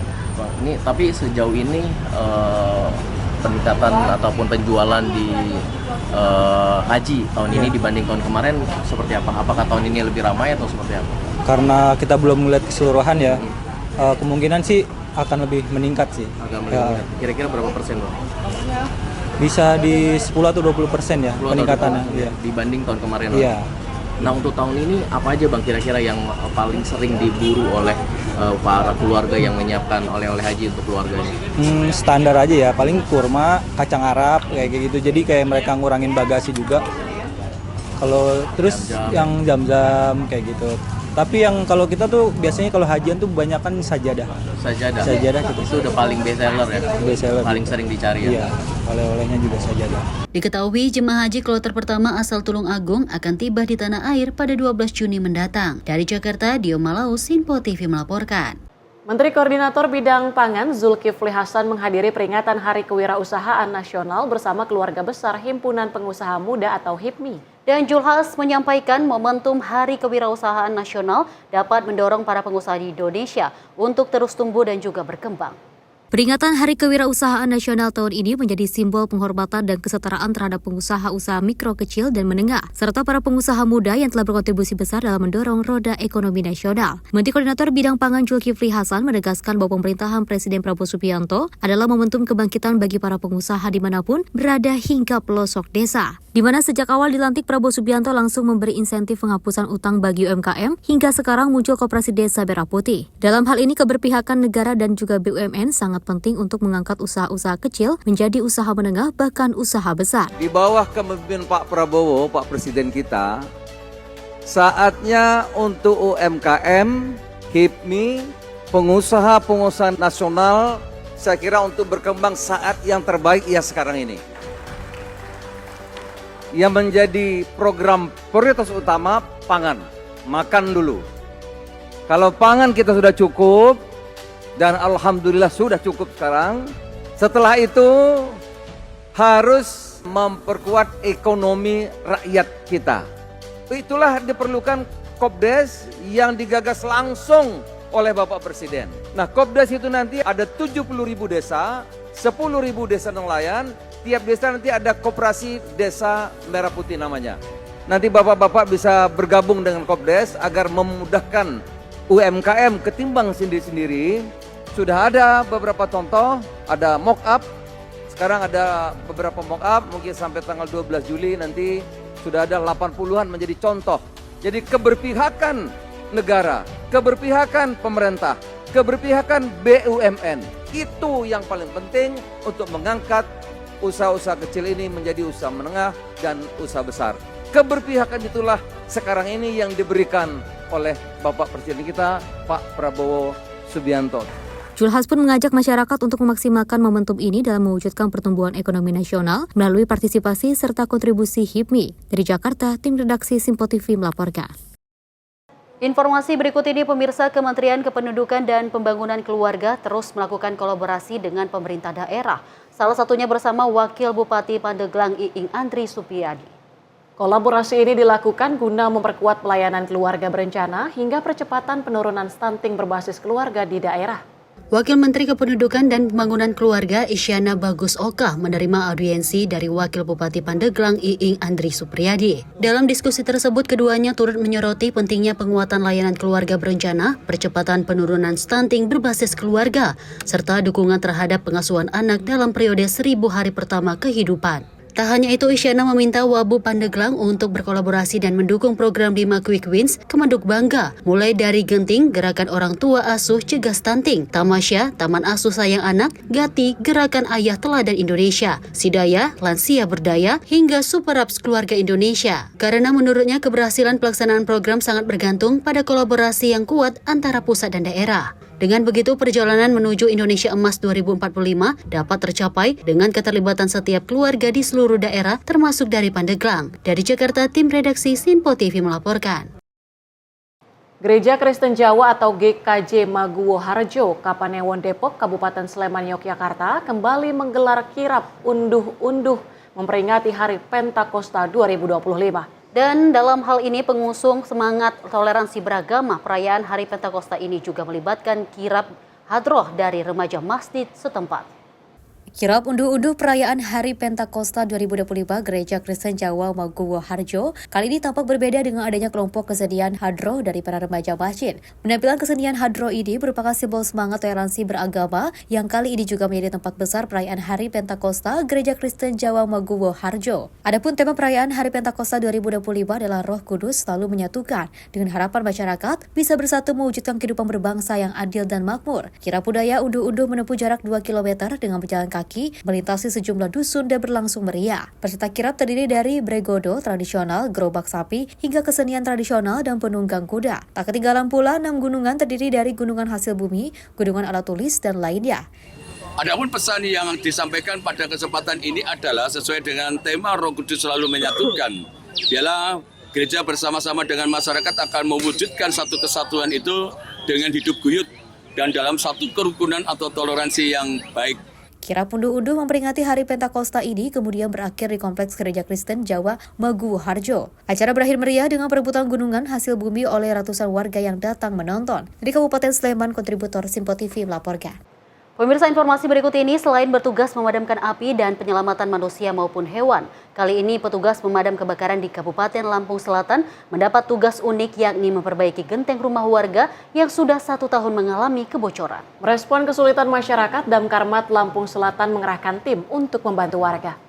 Kata yang disematkan oleh masyarakat apa-apa damkar memang benar adanya. Kali ini petugas pemadam kebakaran di Kabupaten Lampung Selatan diminta memperbaiki genteng atau karpus rumah milik Sutiem, warga desa Tanjung Agung, Kecamatan Katibung, Lampung Selatan.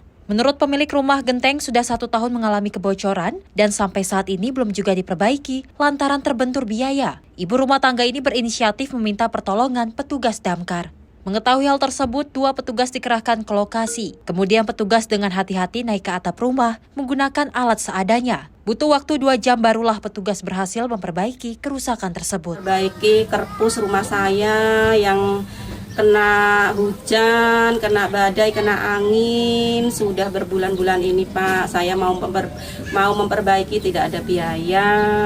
Saya komunikasi dengan Pak Damkar, alhamdulillah langsung direspon Pak.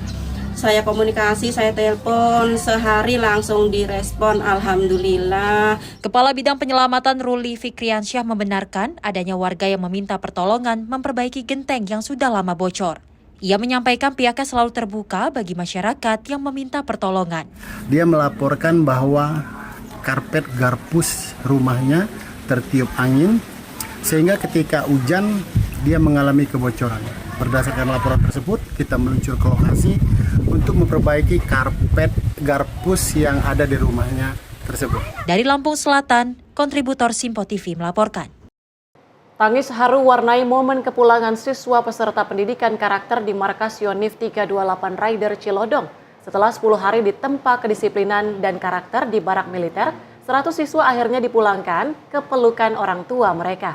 Dan kegiatan yang berlangsung di Divisi Infanteri 1 Kostrat Cilodong ditutup langsung oleh Gubernur Jawa Barat Deddy Mulyadi di lapangan Batalion Infanteri Yonif para Rider 328 Dirgahayu. Program pembinaan karakter dan bela negara yang diselenggarakan pemerintahan kota atau Pemkot Depok resmi ditutup pada Senin 9 Juni 2025. Kegiatan yang diikuti oleh 100 pelajar dari berbagai sekolah di Depok ini berlangsung selama 10 hari. Para peserta mendapatkan pelatihan fisik, kedisiplinan, kerja sama tim, serta penanaman nilai-nilai kebangsaan dan cinta tanah air. Kegiatan yang berlangsung di Divisi Infanteri 1 Kostrat Cilodong ditutup langsung oleh Gubernur Jawa Barat Deddy Mulyadi di lapangan Batalion Infanteri para Rider 328 Dirgahayu. Gubernur yang akrab disapa Kang Deddy Mulyadi atau KDM menyampaikan pesan kepada para peserta untuk kembali ke keluarga dan lingkungan sekolah dengan semangat baru serta perilaku yang lebih baik. Tak hanya untuk para pelajar, KDM juga menitipkan pesan kepada para orang tua agar lebih terlibat dalam pembinaan anak-anaknya di rumah. Menurutnya, peran keluarga sangat penting dalam membentuk karakter anak. Tangis haru pun mewarnai momen kepulangan siswa peserta pendidikan setelah 10 hari ditempa kedisiplinan dan karakter di barak militer. Akhirnya dipulangkan ke pelukan orang tua mereka. Anak-anak tuh menangis nggak mau pulang. Bukannya menangis dia merasa mendapat sesuatu yang tidak nyaman, dia menangis nggak mau pulang. Saking betahnya, artinya bahwa pendidikan di barak militer itu tidak menyeramkan sebagaimana orang gambarkan, tetapi justru rasa-rasa kemanusiaan justru tumbuh di sini, di mana para pelatih tumbuh sebagai orang tua mereka, dan mereka dengan pelatihnya sangat dekat dan belum tentu didapatkan di tempat lain. Bahkan kalau tempat lain mahal bayarnya pendidikan seperti ini. Di sini gratis difasilitasi oleh wali kota. KDM mengapresiasi langkah Pemkot Depok dalam menggelar program pembinaan karakter dan bela negara bagi pelajar. Ia berharap kegiatan ini terus berlanjut dan dapat diikuti oleh lebih banyak pelajar, bukan hanya mereka yang bermasalah. Tim redaksi Sinpo TV melaporkan. Jaringan pembuat konten pornografi anak ditangkap dan informasi selengkapnya akan kami hadirkan usai jeda. Tetaplah bersama kami di Menyapa Malam.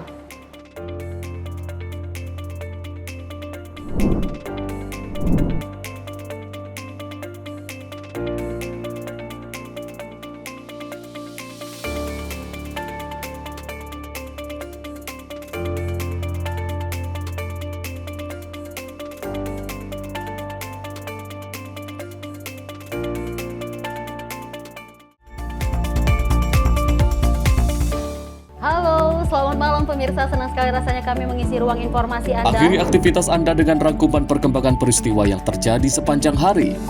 Sebelumnya kita saksikan ada sekitar 3.000 tamu undangan, sementara di Ibu Kota Nusantara ini ada sekitar 2.000 tamu undangan. Rangkaian informasi nasional dan mancanegara dirangkum sebagai penutup hari dalam Menyapa Malam. Setiap Senin hingga Jumat pukul 8 malam, hanya di Sinpo TV. Halo, selamat pagi pemirsa Sinpo TV. Selamat pagi Andi. Selamat pagi Fes. Beragam informasi terbaru hadir menemani Anda sebelum memulai hari. Itu memang dari Menteri Perhubungan juga mendukung, dari Menteri Keuangan juga mendukung, dan kita sebagai masyarakat pun juga harus mendukung. Mengangkat isu yang tengah menjadi pembicaraan paling hangat. Semarakan pagi Anda bersama Menyapa Pagi. Setiap Senin hingga Jumat pukul 6 pagi, hanya di Sinpo TV. Halo pemirsa, kami kembali hadir dengan sejumlah informasi yang kami himpun dari berbagai penjuru dunia. Rangkaian informasi yang membuat akhir pekan Anda begitu bermakna. Sebuah kelompok di Afrika Selatan memberikan layanan pertunjukan film dengan tenaga surya. Berita yang menjadi sorotan media dari dalam dan luar negeri, kami hadirkan untuk menemani pekan Anda dalam Sinpo Dunia Sepekan, Sabtu dan Minggu pukul 9 pagi, hanya di Sinpo TV. Kami hadir dengan rangkaian informasi dari berbagai penjuru dunia. Topik dan isu yang tengah menjadi sorotan mancanegara dikemas dengan lengkap untuk Anda.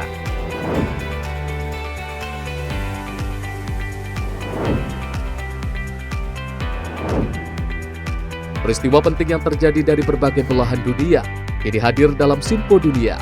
Setiap Senin hingga Jumat pukul 7:30 malam, hanya di Sinpo TV.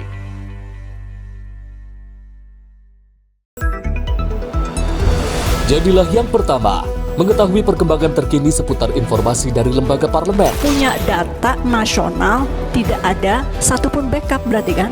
Tiba-tiba ada putusan yang nggak masuk akal dan seperti ini gitu. Kita biarkan rekomendasi kepada KPK. Periksa! Kami hadirkan informasi paling akurat untuk mengawal setiap informasi dalam rapat komisi dan paripurna. Tentunya bersama saya Andi Rezaldi yang telah kami rangkum dalam program Sinpo Parlemen. Saya Arif Rifan. Saksikan Sinpo Parlemen setiap Sabtu pukul 6 pagi, hanya di Sinpo TV. Pemirsa Sinpo TV kembali hadir menemani Anda dengan berbagai informasi yang telah kami rangkum dalam sepekan. Sajian lengkap informasi sepekan kami hadirkan untuk Anda. Badan Legislasi DPR menemui masa unjuk rasa di depan gedung DPR RI Senayan, Jakarta. Menemani akhir pekan Anda bersama keluarga dengan rangkuman berita menyeluruh dalam Sinpo Sepekan setiap minggu pukul 6 pagi, hanya di Sinpo TV.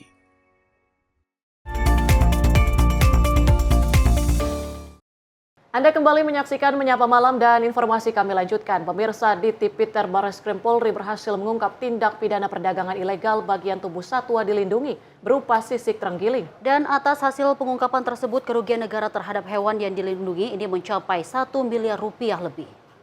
Direktur di Tipiter Barreskrim Polri, Brigjen Polisi Nunung Syaifuddin menerangkan, direktoratnya berhasil mengungkap aksi jaringan pelaku penjual sisik terenggiling yang berasal dari kawasan hutan kota Garut, Jawa Barat. Nunung menambahkan bahwa kegiatan penjualan sisik terenggiling ini murni untuk keuntungan pribadi tanpa memperhatikan keberlangsungan ekosistem alam. Sisik terenggiling bernilai tinggi karena dapat digunakan sebagai bahan baku pengobatan tradisional dan pembuatan narkotika jenis sabu.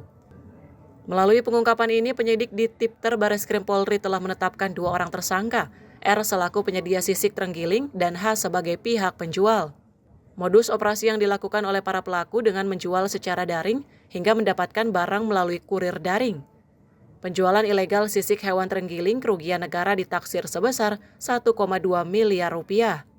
Modus operandi yang dilakukan para pelaku adalah memperjualbelikan secara ilegal sisik terenggiling yang dilindungi dengan maksud untuk mendapatkan keuntungan pribadi tanpa memperhatikan keberlangsungan ekosistem, alam, dan lingkungan. Sisik terenggiling memiliki nilai jual sangat tinggi karena diminati untuk pengobatan tradisional dan juga dapat disalahgunakan sebagai bahan pembuatan narkotik jenis sabu. Penyidik telah melakukan penahanan terhadap 2 orang tersangka, yaitu inisial RK yang berperan mencari dan menyediakan sisik terenggiling dan tersangka inisial A yang berperan menjual kepada customer yang berminat membeli sisik terenggiling tersebut. Barang bukti yang berhasil disita yaitu 30,5 kg sisik terenggiling yang diperkirakan diperoleh dari 200 ekor terenggiling yang telah dibunuh. Sehingga total nilai kerugian negara akibat perbuatan para pelaku mencapai 1,2 miliar rupiah. Para pelaku diancam hukuman maksimal 15 tahun penjara dan denda paling banyak 5 miliar rupiah. Dari Jakarta, Max Azizul Hakim, Tim Liputan Sinpo TV.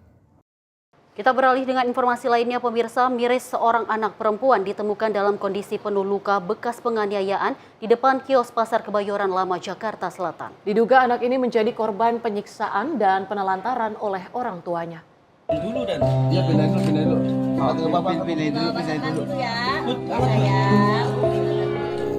Ini korban namanya ya. Anak perempuan yang dibuang di pasar. Petugas Satpol PP Kecamatan Kebayoran Lama menemukan seorang anak kecil di depan kios Pasar Kebayoran Lama, Jakarta Selatan. Anak perempuan yang belakangan diketahui bernama Marwah Koirunisa berusia 7 tahun ini ditemukan dalam kondisi lemas dan penuh luka di sekujur tubuh. Petugas yang melihat kondisi memprihatinkan langsung membawa korban ke Puskesmas Cipulir 2 untuk mendapat perawatan medis. Diduga kuat anak tersebut menjadi korban penyiksaan oleh orang tuanya sendiri dan ditelantarkan. Berdasarkan pengakuan korban, ia adalah anak dari Yusuf Arjuna. Dia menemukan seorang anak terlantar di depan kios. Saya lihat kondisi, ternyata anak-anak, jadi udah kondisi lemas. Akhirnya langsung diangkat sama Muhyiddin, saya ajak bawa ke puskesmas terdekat. Jadi dari tadi kita tanya anak tersebut, dia ayahnya sangat kejam katanya. Dia dibakar di sawah. Hingga kini belum diketahui secara pasti alamat dan keberadaan orang tua korban. Petugas Satpol PP bersama aparat kepolisian masih melakukan penelusuran dan koordinasi untuk menangani kasus ini. Kondisi Marwah Koirunisa saat ini masih dalam pengawasan tim medis Rumah Sakit Umum Daerah Kebayoran Lama. Selain menyayat hati, kasus ini kembali menyorot kasus-kasus kekerasan terhadap anak yang masih sering terjadi di lingkungan rumah. Dari Jakarta, tim kontributor Simpo TV melaporkan. Pemirsa, Unit 3 Subdit Resmo Polda Metro Jaya membongkar praktik penjualan konten pornografi yang melibatkan anak di bawah umur. 2 pelaku yang berperan sebagai perekrut dan juga pembuat konten dewasa ini ditangkap di kamar apartemennya yang dijadikan lokasi untuk live streaming konten dewasa di kawasan Sentul, Kabupaten Bogor, Jawa Barat. Berkat patroli siber, polisi dari Unit 2 Resmo Polda Metro Jaya membongkar praktik penjualan konten pornografi berbasis live streaming di sebuah aplikasi. Dalam sehari, para pelaku dapat meraup keuntungan hingga jutaan rupiah dari hasil bagi-bagi gift dan transfer dari para penonton yang berminat. Dalam kasus ini, polisi menangkap 2 pelaku yaitu Dino dan Fajar yang berperan sebagai pembuatan sekaligus perekrut talent yang melakukan live streaming konten pornografi. Keduanya ditangkap di unit apartemen yang merupakan lokasi pembuatan konten pornografi di kawasan Sentul, Kabupaten Bogor, Jawa Barat bersama 4 korban. Tak hanya menjual konten pornografi, para pelaku juga melibatkan anak di bawah umur dalam pembuatan konten pornografi ini. Saat ini polisi tengah melakukan pemeriksaan secara mendalam, sekaligus melakukan audit keuangan para pelaku untuk menelusuri keuntungan yang diraup para pelaku dalam pembuatan konten pornografi yang melibatkan anak ini. Kami dari D3 Subditreskrimum Polda Metro Jaya berhasil mengamankan 2 orang pelaku mucikari berinisial D dan F yang diduga telah memperjualbelikan konten pornografi yang melibatkan anak di bawah umur. Untuk kedua pelaku kami amankan di apartemen kawasan Sentul di Kabupaten Bogor, Jawa Barat. Dan untuk modus kedua pelaku ini melakukan perekrutan wanita di bawah umur untuk melakukan live aplikasi di Hot 51 tanpa busana. Untuk saat ini kami masih melakukan pendalaman terkait beberapa lama aktivitas ini dilakukan dan beberapa keuntungan yang diraup oleh kedua pelaku tersebut. Selain pelaku, kami juga menyita barang bukti sejumlah handphone yang digunakan untuk live, pakaian yang digunakan saat live, dan juga buku rekening. Kami menduga pelaku dapat menghasilkan uang 2 juta rupiah dalam 1 hari. Atas perbuatan kedua pelaku, kami kenakan pasal berlapis tentang perdagangan orang, pornografi, dan juga perlindungan anak di bawah umur dengan ancaman pidana penjara maksimal 10 tahun. Atas perbuatannya, kedua pelaku dijerat dengan Undang-Undang Perdagangan Orang, Pornografi, dan Perlindungan Anak dengan ancaman pidana 10 tahun penjara. Dari Jakarta, tim Sinpo TV melaporkan. Sementara itu, pemirsa, aksi pembobolan mesin ATM terjadi di sebuah minimarket kawasan Pasir Putih 1, Sawangan, Depok pada Selasa 10 Juni 2025. Kejadian ini menjadi sorotan setelah rekaman video kondisi ATM yang rusak beredar luas di media sosial dan menimbulkan kekhawatiran warga sekitar. Peristiwa ini terjadi dini hari saat minimarket tutup di mana pelaku masuk dengan menjebol plafon toko. Aksi pembobolan ini baru diketahui pagi hari oleh pegawai minimarket. Polisi yang datang ke lokasi kejadian menemukan barang bukti berupa 2 tabung oksigen dan 1 tabung gas. Sementara pihak kepolisian dari Polres Metro Depok dan juga Polsek Bojongsari masih memburu pelaku dan terus melakukan penyelidikan lebih lanjut. Dari Jakarta, tim redaksi Sinpo TV melaporkan. Seekor buaya sepanjang 2 meter berhasil dievakuasi dari rumah warga di Manyar Sabrangan 3, Surabaya pada Selasa 10 Juni 2025. Dan proses evakuasi berlangsung dramatis selama 30 menit oleh petugas BPBD Kota Surabaya bersama BKSDA. Buaya tersebut dipelihara Jainuddin sejak berukuran 60 cm hingga tumbuh mencapai 2 meter di kolam yang sempit di rumahnya, namun karena kandang semakin sempit dan khawatir membahayakan, ia akhirnya meminta buaya tersebut dievakuasi. Evakuasi berjalan cukup menantang karena buaya beberapa kali menggulingkan badan di ruangan sempit. Petugas menggunakan metode jerat simpul untuk mengamankan kepala lalu mengikat kaki agar buaya tidak memberontak. Setelah kondisi aman, 3 petugas mengangkat buaya ke mobil dan membawanya ke kantor BKSDA untuk menjalani karantina sebelum dilepas liarkan ke habitat aslinya. Dari Jakarta, tim redaksi Sinpo TV melaporkan. Pemirsa, Bareskrim Polri berhasil mengamankan 1 orang tersangka usai melakukan pengungkapan penambangan pasir ilegal di Desa Kendal Sari, Provinsi Jawa Tengah. Pengungkapan ini dilakukan usai menerima aduan dari pemilik izin usaha pertambangan terkait pengoperasian penambangan pasir secara ilegal.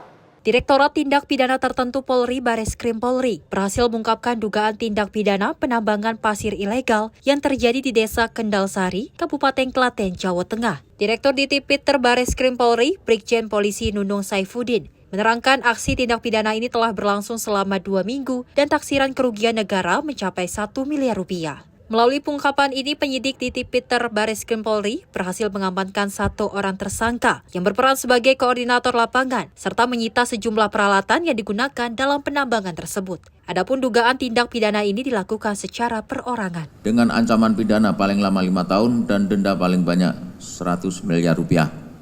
Dari hasil penyidikan diketahui bahwa aktivitas penambangan ilegal tersebut baru saja berjalan selama 2 minggu dengan estimasi nilai kerugian negara sebesar 1 miliar. Ini 2 minggu saja sudah 1 miliar. Ya bisa dibayangkan kalau ini berlangsung lebih lama lagi. Selanjutnya, sehubungan dengan proses penyidikan seluruh perkara tersebut, kami informasikan juga bahwa penyidik Ditipiter Bareskrim Polri masih terus mengembangkan perkara-perkara ini untuk bisa mengungkap jaringan pelaku lainnya. Dari Jakarta, Max, juru kamera Azizul Hakim, tim liputan Sinpo TV.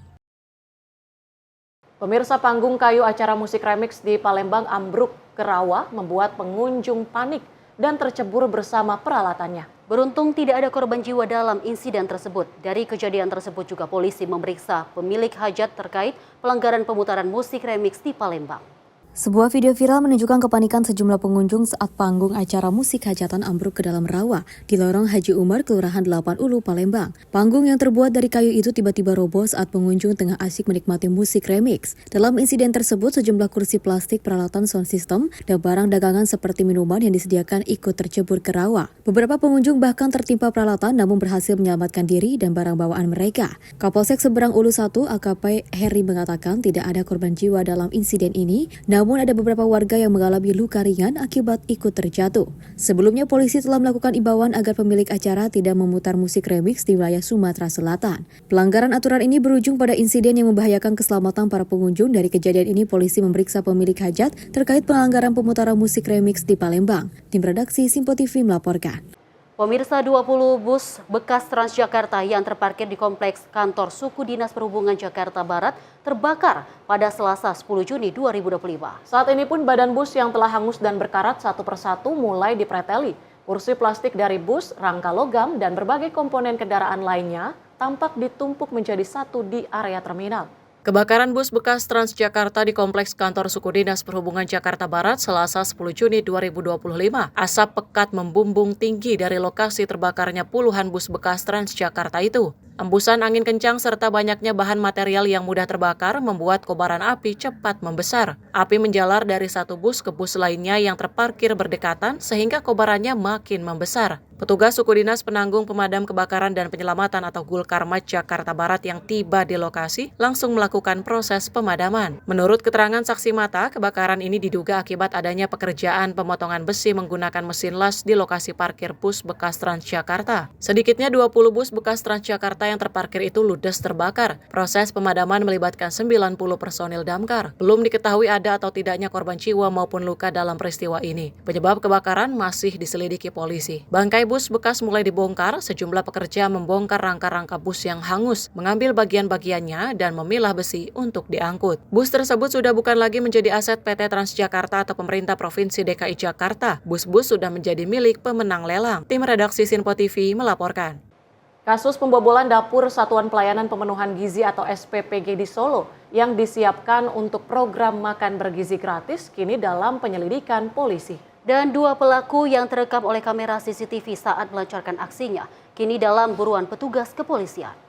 Dapur Satuan Pelayanan Pemenuhan Gizi yang berada di Jalan Patibura, Kelurahan Danukusuman, Kecamatan Sarengan, Kota Solo dibobol kawanan pencuri. Dapur program makanan bergizi gratis tersebut tengah direnovasi dan belum sempat beroperasi. Dalam kasus ini, pelaku masuk ke dapur SPPG dengan merusak gembok pagar dan kemudian masuk ke dalam dapur dengan mencongkel pintu. Sejumlah peralatan memasak dan peralatan tukang raib dibawa kabur oleh kawanan pencuri tersebut. Peristiwa pembobolan Dapur Satuan Pelayanan Pemenuhan Gizi di Solo ini juga sempat viral usai rekaman CCTV diunggah ke media sosial.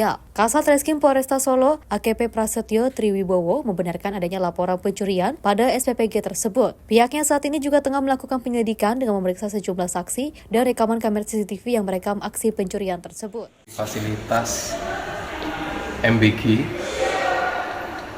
sampai saat ini penyelidik dan penyidik sudah melakukan upaya tindakan kepolisian di antaranya pemeriksaan TKP, pemeriksaan korban dan saksi-saksinya, serta menginventaris barang apa saja yang hilang. Kemudian selain itu, hasil penyelidikan diketahui memang ada 2 orang yang menggunakan atribut untuk memasuki objek, dan sampai saat ini kita melakukan pengejaran. Yang pasti sosok identitas sesuai dengan ciri-ciri itu sudah kita dapatkan. Tinggal kita mantau aktivitas yang bersangkutan. Selain itu juga kita akan melakukan tracing atau pengejaran terhadap barang-barang hasil pencurian. Berbekal bukti rekaman kamera CCTV, kini polisi tengah memburu 2 orang pelaku yang sudah menggasak sejumlah barang di dapur program makanan bergizi gratis yang sedang dalam proses renovasi tersebut. Dari Solo, Jawa Tengah, Raditya Hermansyah, Simpo TV melaporkan. Pemirsa, informasi olahraga tadi sekaligus menutup jumpa kita di Menyapa Malam kali ini. Saya Tiara Dianti mewakili seluruh kerabat kerja yang bertugas, pamit undur diri. Terima kasih dan sampai jumpa.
Simpo TV, News, Sport, Entertainment.